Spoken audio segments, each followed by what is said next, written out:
எப்போதுமே முருக பக்தியில இருந்தா நிறைய திருப்புகழ் படிச்சா ஒரு உண்மை புரியுங்க. இந்த வாழ்க்கை என்பது ஒரு அற்புதமான விருந்தினர் இல்லம். அதுல வரக்கூடிய சந்தோஷமும் நம்மளுடைய விருந்தினர் தான். கவலையும் நம்மளுடைய விருந்தினர் தான். இது அத்தனையுமே நம்மகிட்ட ஏதோ ஒரு உண்மையை சொல்ல வருகிறது. இந்த உண்மையை அற்புதமாக ஒரு சூஃபி ஞானி ரூமி என்ற ஒரு அற்புதமான மகத்தான கவிஞன் இந்த கவிதையிலே சொல்லுகிறார்.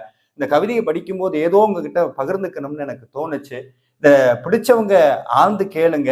புத்தகம் இருந்தா கட்டாயம் வாங்கி வாசிங்க. அதுல எனக்கு ரொம்ப பிடிச்ச வரிய கடைசியில நான் சொல்றேன். கேட்டு பாருங்க. இந்த மனித இருப்பு ஒரு விருந்தினர் இல்லம்.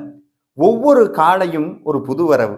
ஓர் ஆனந்தம், சற்று மனச்சோர்வு, சிறிது அற்பத்தனம், நொடிப்பொழுதேயான விழிப்புணர்வு. எதிர்பாராத விருந்தாளிகளாக அவ்வப்போது வந்து செல்லும். எல்லாவற்றையும் வரவேற்று விருந்தோம்பு.